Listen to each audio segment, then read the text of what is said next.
Portal के माध्यम से क्रॉप सर्वे फिल करने के लिए लॉगिन आईडी और पासवर्ड के माध्यम से लॉगिन करेंगे। देन हमें जो टास्क एलोकेट हुआ है वो माई टास्क की लिस्ट में दिखेगा। फिर हमें सर्वे नंबर सेलेक्ट कर लेना है जिसका हमें सिलेक्शन करना है। हमने सर्वे नंबर 451 सेलेक्ट किया हुआ है। हमारी जीपीएस एक्यूरेसी 50 मीटर से कम तथा अब्दुल कयूम में कृषि विभाग के कार्य में आपने 2325 सर्वे किया है।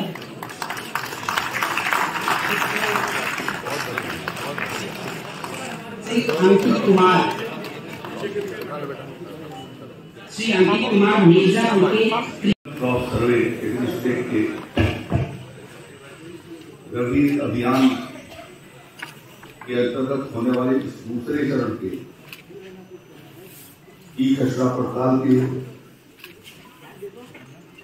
शुभारंभ के इस अवसर पर हमारे बीच में उपस्थित उत्तर प्रदेश सरकार के मुख्य सचिव आदरणीय श्री दुर्गाशंकर मिश्र जी,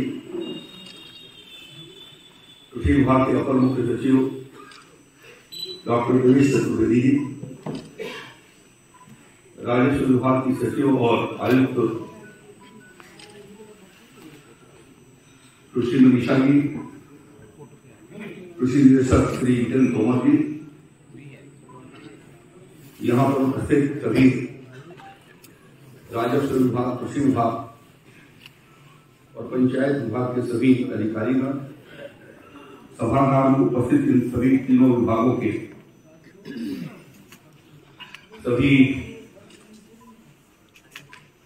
जिन्होंने आज प्रशिक्षण दिया गया है, ऐसे सभी प्रशिक्षु, जबकि आप स्थायी तरीके से काम करने वाले हैं, नई एक पद्धति शुरू की गई है डिजिटल क्रॉप सर्वे की, उसके लिए जो आपका प्रशिक्षण का कार्यक्रम हुआ है, इसमें उपस्थित सभी हमारे सम्मानित अधिकारी, कर्मचारी, भाइयों और बहनों, मीडिया के मित्रों, हम वर्ष 2024 के शुभारंभ के अवसर पर हैं। मैं आप सबको अपनी ओर से वर्ष 2024 आप सबके जीवन के लिए यशस्वी हो, ऊंचाइयों तक पहुंचे, सुखी और समृद्धशाली हो, ये मैं अपनी ओर से शुभकामना देता हूं।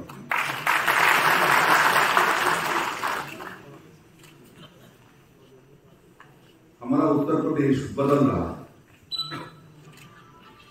आदरणीय प्रधानमंत्री जी ने पिछले 10 वर्षों के भीतर टेक्नोलॉजी के माध्यम से इस देश को दुनिया के सभी क्षेत्रों में जो रैंकिंग है उसमें हर कार्यक्रमों के भीतर आज भारत को आगे किया है। ठीक उसी प्रकार से आदरणीय मुख्यमंत्री जी के नेतृत्व में उत्तर प्रदेश लगभग भारत सरकार की 25 योजनाओं में आज अग्रणी भूमिका नंबर 1, अधिकांश में नंबर 1 पर या 2 पर है। ये सब कुछ आप सबके सम्मिलित प्रयास से संभव पाया।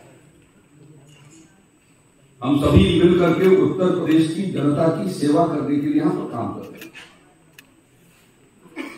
और जो उनको जिन जिन कार्यों में सहूलियत हो सकती है वो काम माननीय मुख्यमंत्री जी के नेतृत्व में, माननीय प्रधानमंत्री जी के मार्गदर्शन में हम लोगों ने प्रारंभ किया है। अभी इस वर्ष के अंतिम सप्ताह में दिल्ली में 3 दिवसीय मुख्य सचिव लोगों के विशेष कार्यक्रम के भीतर आदरणीय प्रधानमंत्री पर गत वर्ष वो धर्मशाला में गए, नहीं सॉरी, धर्मशाला, और आगे हम कैसे काम करेंगे उसका एक रूपरेखा रखती है। जो 2047 तक विकसित भारत का संकल्प किया है उन्होंने, वो उन्हीं प्रयासों से पूरा होना है। उसमें से हमारा एक डिजिटल क्रॉप सर्वे भी उसके भीतर है। हमें सही जानकारी हो सकती है कि हमारे उत्तर प्रदेश के घाटाओं में कौन सी खेती हो रही है, कितने एरिया के भीतर हो रही है, उसका प्रोडक्शन क्या है।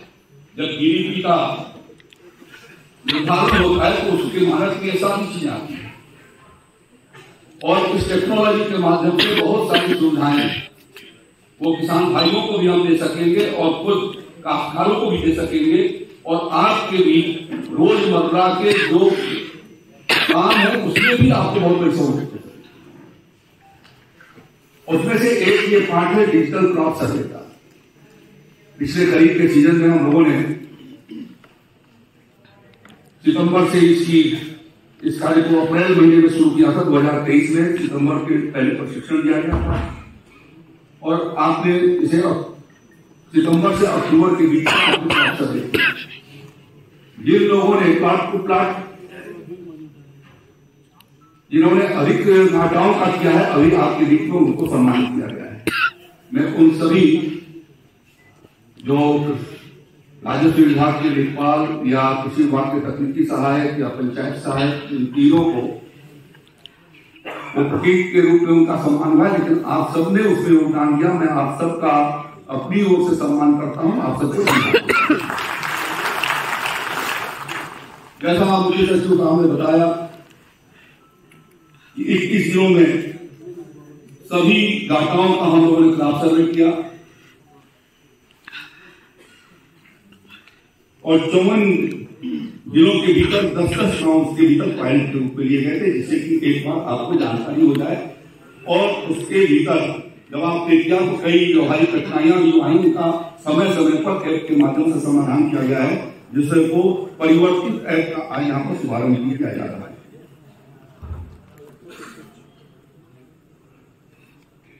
आपके सहयोग से 1,16,10,899 घाटों का डिजिटल क्रॉप सर्वे हो चुका है। यानी सटीक उस घाटा के भीतर कौन सी फसल है, कितनी उसकी चौहद्दी है, ये सब आपके जियो टैगिंग के माध्यम से आपके जो मोबाइल पर डाला, आज एक्यूरेट उसकी चौहद्दी भी मिल गई कि इस फसल की कितना एरिया के भीतर आच्छादन हुआ है। उसके आधार पर हम अनुमान लगा सकेंगे कि हमारा कितना जो है उत्पादन राज्य का है। जैसा अभी कहा हमारे मुख्य सचिव साहब ने, प्रधानमंत्री ने $5 ट्रिलियन की इकॉनमी का लक्ष्य रखा है देश का। हमारे मुख्यमंत्री योगी आदित्यनाथ ने रखा है उत्तर प्रदेश का $1 ट्रिलियन की इकॉनमी का। तो हमें अपने सारे संसाधनों को उस काम के लिए लगाना है और उसको भारत का एक सबसे बड़ा प्रदेश होने के नाते ये हमारी जिम्मेदारी बनती है कि हम विभिन्न क्षेत्रों के भीतर आगे की ओर बढ़े। और इस दृष्टि से अब जब सभी 75 जनपद आ जाएंगे तो इसमें 1,10,221 राजस्व ग्राम आएंगे इसमें और कुल घाटा जो है वो 7,83,73,211 घाटा है पूरे प्रदेश के भीतर, जिनका जियो रेफरेंस मैप का वो संख्या है 6,69,37,766 जिनका जियो रेफरेंसिंग हो चुकी है। यानी एक्यूरेट आपको मैप मिलेंगे और आप जाएंगे तो सीधा उसके साथ कनेक्ट हो जाएंगे और जो यहाँ का ऐप है उसके साथ आपका जो भी आप वहां पर एक बार उसको क्षेत्रफल को घूमेंगे तो रिकॉर्ड होता चला जाएगा। तो आप ये समझिए कितना काम आपका ये आसान हुआ है। और उसके इस तरीके से पहली बार मास्टर ट्रेनर्स का प्रशिक्षण किया गया था, उसके मॉड्यूल्स तैयार किए गए थे और कार्यक्रमों की शेड्यूलिंग करके आप सबको दी गई थी। आप सबने उसको बहुत बेहतर तरीके से उसको किया। मैं इसके लिए राजस्व विभाग को अपनी ओर से बहुत बहुत धन्यवाद देता हूँ। आप सब भाइयों को भी और सावधान और जो सुपरवाइजर ये फैक्ट्री थी उनको भी देता हूँ। इससे जो किसानों को लाभ होने वाला है, हम तीनों चारों को से लाभ हो रहा है। किसान भाइयों को ये होगा कि उनको विभिन्न प्रकार की योजनाओं के लिए बार बार आपको कहा जाता था कि आप पीएम किसान का भी सत्यापन करके लाओ, आप किसी योजना का सत्यापन करके आओ। दैवी आपदा आती थी तो समय भी कहा जाता है कि आप प्लाट जा करके देखो कि कितने लोगों की क्षति हो गई है।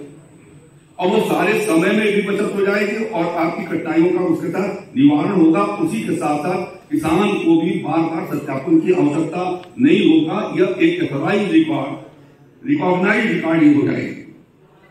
इसी तरीके से जैसा आपने बताया कि एमएसपी पर खरीद न्यूनतम समर्थन मूल्य पर अब ये प्रमाण पत्र देने की जरूरत होती है कि इनके पास कितना खेत है, कितना इन्होंने बोया, उसी के हिसाब से खरीदारी का उनका शेड्यूल तय होता है। तो ये काम आसान उसके माध्यम से हो जाएगा। और जैसा मैंने बताया कि विभिन्न जो नुकसान होते हैं उसके क्षति के मुआवजा के लिए स्थिति में भी उसका सरलीकरण हो सकेगा। और साथ साथ में एग्रीकल्चर डिपार्टमेंट को किसान भाइयों को जो फसल वो लगा रहे हैं उसके लिए समय समय पर एडवाइजरी के माध्यम से उनको बीज की जानकारी, उनको तकनीकी की जानकारी, उस प्लॉट में उनके सॉइल को देख करके क्या करना चाहिए उस तरीके की एडवाइजरी दे सकते में वो समर्थ हो सकेगा। सरकार को ये लाभ होगा उससे कि उनको फसल के आच्छादन की जो अभी तक आई एस्टीमेट हम तक है, आंखों से बता दिया कि इस प्लाट के भीतर कितना एरिया में बोया गया है तो उतना ही मान लिया जाता था, आंखों से देख करके किए है। अभी आपने चर्चा किया मिश्रा जी ने कि जब हम डिप्टी कलेक्टर थे, ज्वाइंट मजिस्ट्रेट थे और कलेक्टर रहे तो कैसे काम किया। मुझे भी 1977 से लेकर के और 84 के बीच में मैं रेवन्यू प्रैक्टिशनर भी था और सिविल कोर्ट का भी था और क्रिमिनल का भी कंबाइंड काम करता था। तो उस समय जो जैसा टाइटल के लिए खत्म हुई जो 1292 और 1323 में जो पड़ताल हुए थे, आप सोचिए कि कैसा सेटलमेंट हुआ होगा, मैनुअली हुआ, लेकिन वही रेवेन्यू डिसीजन के लिए वो एथॉरिटी थी। उसके साथ साथ पड़ताल के भी कार्यक्रम चलते थे। तो जो उस समय के लेखपाल पटवारी थे वो उसको मेंशन करते थे कि ये इस प्लॉट नंबर में ये हमारे पास 1 एकड़ की खेती है और उसके 20 डिसमिल के भीतर देवेश चतुर्वेदी ने कोई चीज बो दिया है तो आता था कि ये जो 80 डिसमिल सूर्य प्रताप शाही ने इसमें गन्ना लगाया है, धान लगाई है और ये 20 डिसमिल में देवेश चतुर्वेदी का है और एडवर्स पोजीशन इसी के आधार पर रेवेन्यू अथॉरिटी एडवर्स पोजीशन से भी टाइटल क्रिएट किया करती थी। तो कितना महत्वपूर्ण रोल था। आज हमको उस दृष्टि से ये आज टाइटल के दृष्टि से भी और पोजीशन की दृष्टि से भी जितने विवाद आते हैं, आप देखते हैं कि 145 में जब्ती हो रही है, लड़ाई हो रही है, फिर मजिस्ट्रेट के सामने एविडेंस होता है कि पोजीशन कैसे उसको प्रूव किया जाए। तो यदि हमारा फैसला तैयार हो जाएगा तो इस फैसले के माध्यम से बहुत सी चीजें ये तय हो सकेंगी कि फला ईयर के भीतर ये सूर्य प्रताप शाही का कब्जा था या किसी दूसरे का कब्जा। तो अदालती फैसलों के लिए भी एक बहुत आसान और सटीक तरीके से ये निर्णय इसके माध्यम से हो सकेंगे। इसमें हम लोग को और इसके आगे भी इस बात की व्यवस्था कर रहे हैं जो जाकर के करेक्ट हो जाएगा ऑटोमेटिक वेदर स्टेशन और ऑटोमेटिक रेंजेज। राजस्व विभाग ने कुछ जगहों पर काम उनके टेंडर्स भी हो गए हैं, मुझे प्रगति अभी नहीं मालूम है। फाइनल हो गया वो तो उसको प्रक्रिया के भीतर 2000 लगने हैं, रेंज 2000 गांव में लग रहे हैं और 200 के करीब गांव में मुझे संख्या इस समय तक सटीक नहीं याद है कि जिसके भीतर जो है ऑटोमेटिक वेदर स्टेशन लगाया जा रहा है। कृषि विभाग ने भी ये निर्णय राजस्व विभाग के साथ मिलकर और पंचायत विभाग के साथ तय किया है कि अब हम सभी ग्राम पंचायतों में कैबिनेट डिसीजन हो चुका है कि सभी ग्राम पंचायतों के भीतर हमारा जो है वो रेंज स्टेशन होगा और सभी विकास खंडों के भीतर हम जो है वो वेदर स्टेशन लगाएंगे जिसके माध्यम से हम ये जानकारी आपको भी भेज सकेंगे, जिले को भेज सकेंगे। यदि कहीं पर ओलावृष्टि होने वाली है तो आज एआई के माध्यम से उसकी जानकारी हो जाएगी और नहीं आई हमारे पास जानकारी तो होते ही हमारे इंटीग्रेटेड कमांड सेंटर से ये सूचना भेजी जा सकेगी जिला प्रशासन को कि आज फला पर्टिकुलर विलेज के भीतर आज जो है वहां पर ओला गिरा है, इस एरिया के भीतर गिरा है। हमारे गांव के भीतर 500 प्लाट है तो कहीं 100-150 एरिया के भीतर गिरता है तो उसका भी सटीक जानकारी आ सकेगी कि कहां पर वो गिरता है। और टेक्नोलॉजी के माध्यम से हमें आगे की ओर बढ़ना है। 2047 की जो विकसित भारत की कल्पना सभी क्षेत्रों के भीतर हमें अन्न के उत्पादन में भी आत्मनिर्भर होना है। हम आत्मनिर्भर हैं खाद्यान्न में, लेकिन दलहन और तिलहन के उत्पादन में हम आत्मनिर्भर नहीं है। आज भी लगभग 1.5 लाख करोड़ रुपए का इंपोर्ट होता है हमारे सिर्फ खाने वाले तेलों का। 25 से लेकर के 30,000 करोड़ रुपए का इंपोर्ट होता है दाल के फसल का। तो ये पूरी एक चक्र बना करके हम उनको जानकारी दे सकेंगे कि आपको किस एरिया के भीतर कैसी फसल लगानी चाहिए, मौसम कैसा है, बारिश कल होने वाली है, और किसान आज चाहता है कि हम पंपिंग सेट लगा करके या अपने ट्यूबवेल को चला करके सिंचाई कर सके, तो हम उनको सूचना उस गांव के भीतर दे सकेंगे कि आपको सिंचाई करने की जरूरत नहीं है, कल बारिश कितनी मात्रा में होने वाली है, आपको अभी अपना पैसा उस पर खर्च करने की जरूरत है, कितनी बड़ी बचत हो जाए। तो इस तरीके का सिस्टम हम खड़ा कर जाएगा, ये सारा इंटीग्रेटेड सिस्टम हो जाएगा। आज शुरुआती दौर में किसी काम को करने में मैं जब आया था, मैं अभी बैठे बैठे हम ये साहब से बात हो रही थी हमारी, इन्होंने बताया कि मैं यहाँ पर मेरी पहली तैनाती प्रमुख सचिव के रूप में कृषि विभाग में हुई थी, तो इसलिए मैं तो आपको स्वागत करता हूँ। और पिछले 7 साल में ये पहला मौका है जब मुख्य सचिव यहाँ पर पधारे हैं हमारे कृषि भवन में।